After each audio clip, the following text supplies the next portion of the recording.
Hello friends.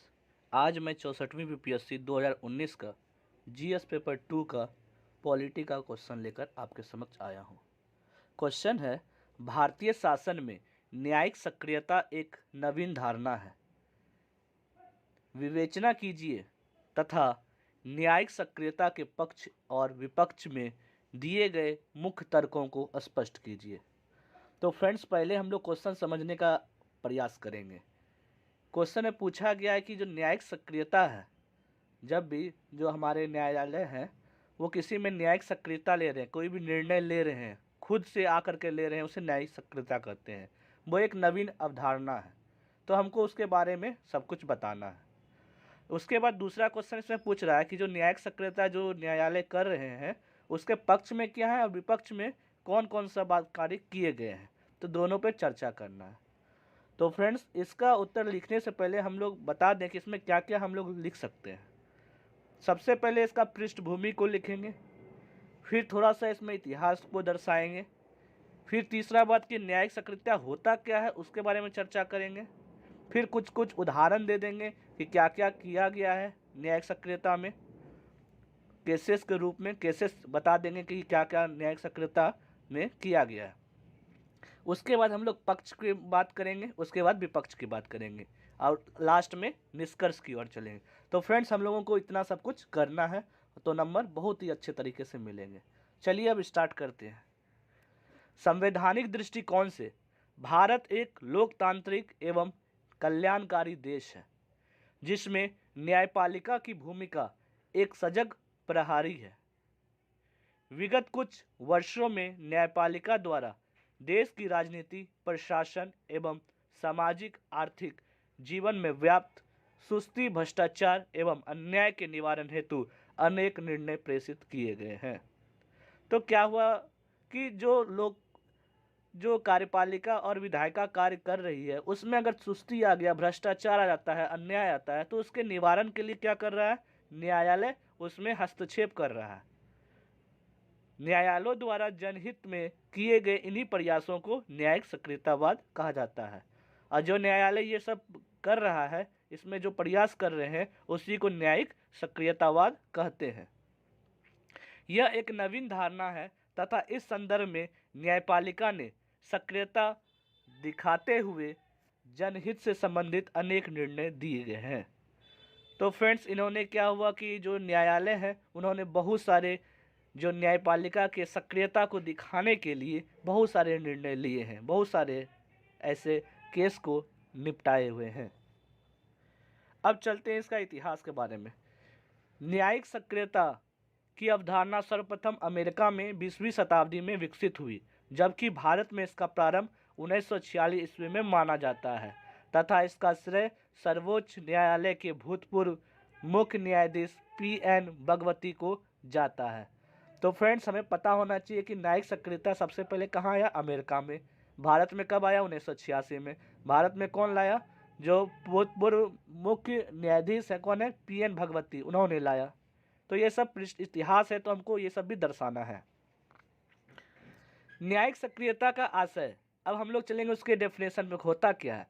न्यायिक सक्रियता का आशय नागरिकों के अधिकारों के संरक्षण के लिए तथा समाज में न्याय को बढ़ावा देने के लिए न्यायपालिका द्वारा आगे बढ़कर भूमिका लेने से है। जब भी आम नागरिकों के अधिकार का संरक्षण और समाज में न्याय को बढ़ावा देने के लिए जब भी न्यायपालिका खुद से आगे आ रहे हैं, तो उसी को न्यायिक सक्रियतावाद कहते हैं।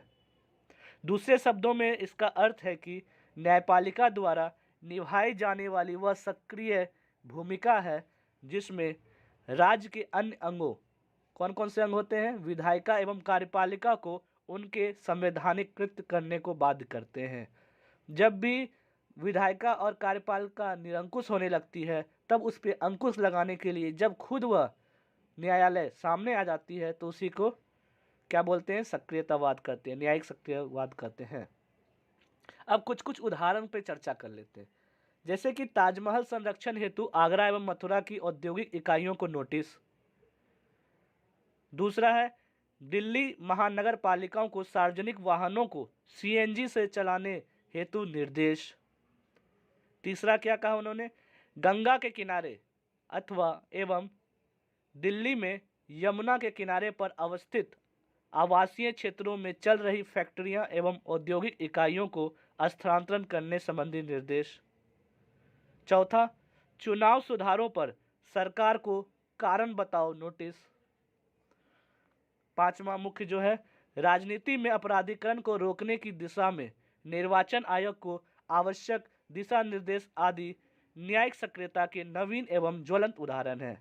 तो फ्रेंड्स, हम लोगों ने उदाहरण के रूप में भी समझा दिया, उत्तर पुस्तिका में लिख दिया, जिससे क्या हो रहा है कि जो एग्जामिनर है, जो उत्तर पुस्तिका चेक करेंगे, वो इस सब उदाहरण को देखकर हमें अच्छे नंबर प्राप्ति होने की चांसेस हैं। अब चलते हैं क्वेश्चन के दूसरे पार्ट में। क्वेश्चन के दूसरे पार्ट में पूछा था न्यायिक सक्रियता के सकारात्मक पक्ष और उसके नकारात्मक पक्ष को बताने के लिए। तो फ्रेंड्स, हम लोग जो सकारात्मक पक्ष बताएंगे, इसमें हमेशा ध्यान देना कि हम लोग एग्जाम, ये क्वेश्चन है जो बीपीएससी का है, तो बीपीएससी बिहार से, तो हमें बहुत सारे केसेस उठाने हैं जो बिहार से रिलेटेड है, तो इससे क्या होगा कि नंबर हमें ज़्यादा मिलने के चांसेस होंगे। जैसे कि अब देखते हैं यहाँ पे, न्यायिक सक्रियता का ही परिणाम था कि श्रीमती हिंगोरानी के प्रयासों से बिहार के भागलपुर जिला में सैकड़ों कैदी को न्याय मिला। तो हम लोगों ने क्या किया, यहाँ भागलपुर का चर्चा किया, बिहार का भागलपुर, क्योंकि ये बीपीएससी का एग्जाम है। हम देश भर का बात करेंगे, लेकिन सबसे ज़्यादा किसको फोकस करेंगे, बिहार के क्षेत्रों को। तो बिहार के भागलपुर जिले में क्या हुआ, सैकड़ों कैदियों को न्याय मिला। दूसरा पॉइंट यही है कि भागलपुर के आंखफोरवा कांड। तीसरा, एशियाड श्रमिक केस 1982। चौथा, बंधुआ मुक्ति मोर्चा बनाम संघ। पांचवा, रुदल शाह बनाम बिहार सरकार। छठा, चर्मकारों के शोषण से संबंधित मामले। सातवां, अल्पसंख्यकों के हितों से संबंधित मामले, जिसे हम शाहबानो केस कहते हैं। फिर है आगरा में चर्मकार उद्योग पे प्रतिबंध। उसके बाद है सुनील बात्रा बनाम दिल्ली प्रशासन, औद्योगिक प्रदूषण से संबंधित मामले आदि को न्यायिक सक्रियता के सकारात्मक पहलू के अंतर्गत रखा जा सकता है, जिसमें न्यायालय द्वारा न्याय प्रदान किया गया है। तो फ्रेंड्स, आपने भी देखा होगा जो मैंने केसेस को डिस्कस किया, उसमें ज़्यादातर हम बिहार के केसेस के लिए, जो बिहार में केसेस हुए हैं, तो हमेशा कोशिश करना कि ये सब केसेस को लिख लें और इस हर केसेस को बारे में डिटेल से समझे, जो कि जानने के बाद जो क्वेश्चन पूछा गया है हम उसमें उसका यूज कर सकते हैं, उसका प्रयोग हम कर सकते हैं। अब दूसरा केसेस फिर इसमें डिस्कस करते हैं। इसके साथ ही प्रियदर्शनी मट्टू एवं जसिका लाल केस में न्यायिक सक्रियता का ही परिणाम था कि इन्हें न्याय मिल पाया। उसी प्रकार एक एनजीओ है पीयूसीएल की जनहित याचिका पर सर्वोच्च न्यायालय ने निर्वाचन आयोग के लिए दिशा निर्देश जारी किया कि नामांकन के समय प्रत्येक उम्मीदवार को अपनी आपराधिक पृष्ठभूमि एवं संपत्ति का ब्यौरा देना होगा। तो फ्रेंड्स, ये जो आपराधिक पृष्ठभूमि और संपत्ति का ब्यौरा कहने बोल रहा है, ये तो सकारात्मक पहलू है कि कोई भी जो राजनेता बन रहा है वो आपराधिक पृष्ठभूमि से ना हो, उसका संपत्ति ज़्यादा नहीं हो, कहीं काला धन नहीं हो, तो ये सब क्या सकारात्मक है। अब अगला और एग्जाम्पल देख सकते हैं कि न्यायिक सक्रियता का ही परिणाम था कि हवाला कांड सामने आया, जिसमें सीबीआई जैसे महत्वपूर्ण संस्थान को न्यायालय की काफ़ी फटकार सुननी पड़ी। इसके अतिरिक्त न्यायालय की पर्यावरणीय सक्रियता के तहत ताजमहल को बचाने का आदेश दिया गया। तो फ्रेंड्स, ताजमहल को बचाने का जो आदेश दिया गया तो अच्छी बात है, ये सकारात्मक बात है, हम लोग का धरोहर है, तो इस सबको बचाना चाहिए। इसलिए जो अगर सरकार अच्छे से कार्य नहीं कर रही है तो न्यायपालिका का फर्ज बनता है, न्यायपालिका खुद सामने आकर बताती है कि उनको कौन कौन सा कार्य करना है, कहाँ कहाँ वो गलती कर रहा है। तो चलिए फ्रेंड्स, अब हम न्यायिक सक्रियता के नकारात्मक पक्ष पे भी चर्चा कर लेते हैं, उसके क्या क्या नकारात्मक पहलू हैं।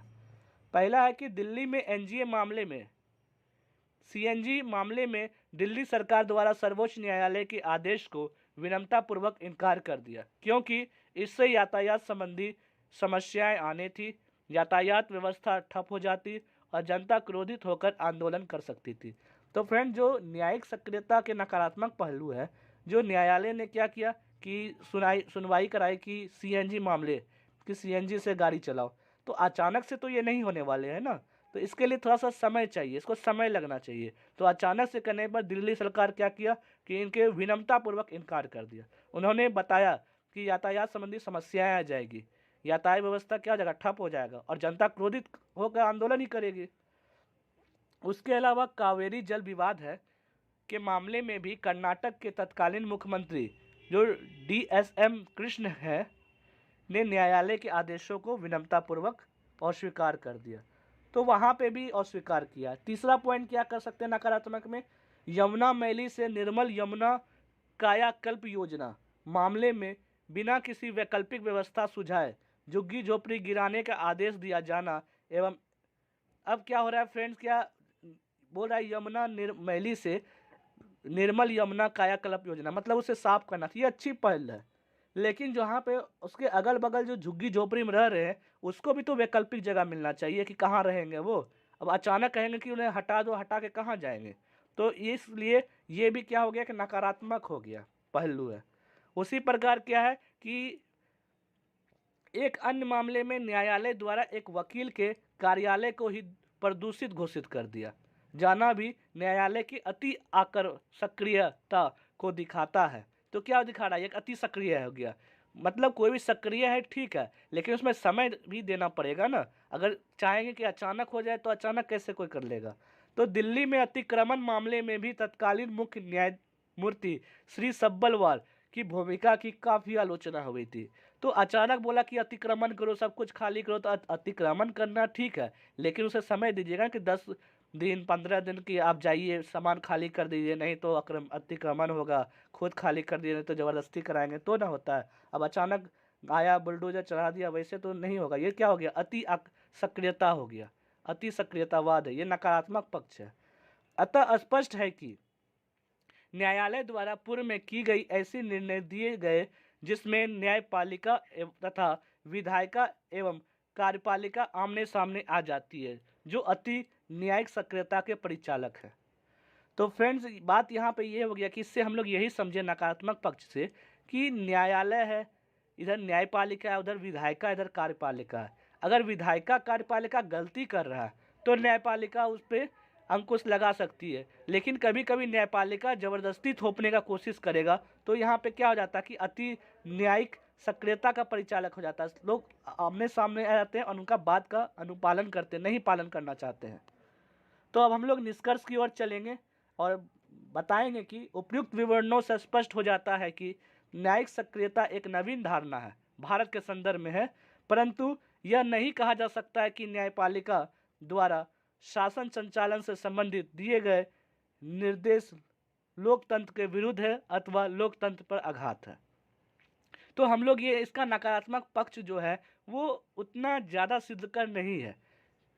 इसलिए क्यों नहीं है, क्योंकि भारतीय संविधान द्वारा कार्यपालिका, विधायिका एवं न्यायपालिका तीनों के कार्यों एवं क्षेत्राधिकारों का स्पष्ट रूप से उल्लेख किया गया है। यह अपने हमारे संविधान में लिखा हुआ है। लेकिन जब कार्यपालिका एवं विधायिका द्वारा अपने उत्तरदायित्वों का वहन ठीक प्रकार से नहीं किया जाता है, जिसके परिणाम स्वरूप समाज में अन्याय एवं अशांति को प्रोत्साहन मिलने लगता है, तब न्यायिक सक्रियता से सुधार संभव है।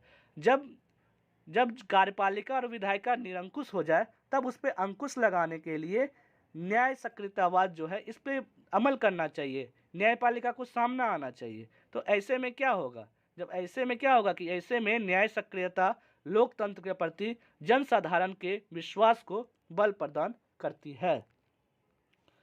तो फ्रेंड्स हम लोगों ने चर्चा किया कि न्यायिक सक्रियता जो नवीन धारणा है उस पर चर्चा किया। फिर हम लोगों ने जो सक्रिय, जो उसके सकारात्मक पक्ष है और नकारात्मक पक्ष हैं, दोनों पे डिस्कस किया। लेकिन हमेशा आपको याद रखना है कि जब भी निष्कर्ष करें तो हम लोग उसके सकारात्मक पक्ष को ही दिखाने का प्रयास करें, क्योंकि उसमें बहुत सारे सकारात्मक पक्ष हैं जो कि नकारात्मक पक्ष धुल जाते हैं, वो कहीं गुम जाते हैं। तो फ्रेंड्स मिलते हैं अगले क्वेश्चन के साथ, तब तक के लिए thank you and have a nice day.